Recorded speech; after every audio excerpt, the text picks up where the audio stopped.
ማርኬት ላይ ከሪቴል ትሬደርነት ወደ ማርኬት ሜከሮች አስተሳሰብ የሚቀይራችሁ አንድ ወሳኝ ድልድይ አለ።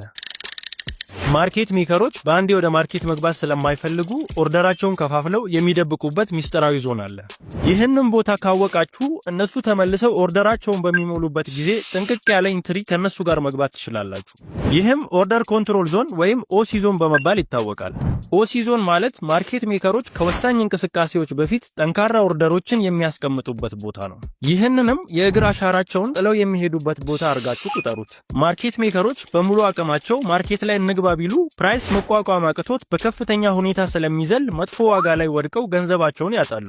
ይህም ማለት እነሱ በሚፈልጉት መጠን ግዢና ሻጭ ስለማይኖር ፕራይስ ወዳልታሰበ ቦታ ሄዶ ባልፈለጉት ዋጋ እንዲገዙና እንዲሸጡ ያስገድዳቸዋል። ለዚህም ሲባል ኦርደራቸውን ከፋፍለው ነው የሚያስቀምጡት።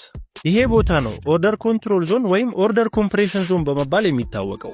ማርኬት ሜከሮች በከፊል አቅማቸው ፕራይስ የተወሰነ ከገፉ በኋላ የቀረው ኦርደራቸውን ፊል ለማድረግና ሪቴል ትሬደሮችን ለማታለል ወደ ኋላ ይመለሳሉ። ከዛን ያስቀመጡትን ኦርደሮች ከሞሉ በኋላ ፕራይሱን ወደ ነበረበት ዳይሬክሽን በፍጥነትና በኃይል እንዲጓዝ ያደርጉታል።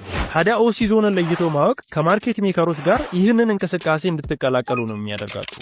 ትክክለኛ ኦሲ ዞን ለመለየት ቻርቱ ላይ ጠንካራ የኢንስቲትዩሽናል ሙቮችን ከተመለከታችሁ በኋላ ከዛ በፊት ያለውን ዞን ትለያላችሁ። ከዚህ ዞን በፊት አነስተኛ ኮንሶሊዴሽን የሚኖር ከሆነ ሞር ኦሲ ዞኑ ቫሊድ እንደሆነ ያረጋግጥላችኋል።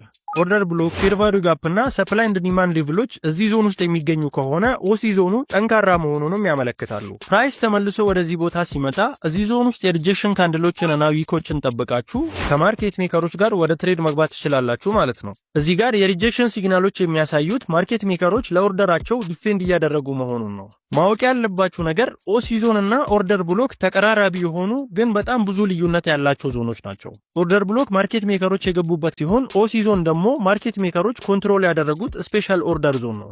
ታዲያ ብዙ ተከታዮቼ በኢንቦክስ እና በኮመንት እየጠየቃችሁኝ የነበረው የኦሲ ዞን ማብራሪያ ይሄን ይመስላል። ቪዲዮውን ከወደዳችሁት ሁሉም ሰው ጋር እንዲደርስ ኮፒ ሊንክ እና ላይክ ማድረጉን አትርሱ። እንደተለመደው ሐሳባችሁንና ማወቅ የምትፈልጉትን ኮንሰፕቶች ኮመንት ላይ አስቀምጡልኝ። ብዙ ሰው ኮመንት የሰጠበትን ቀጣይ ቪዲዮ ሰራበታለሁ።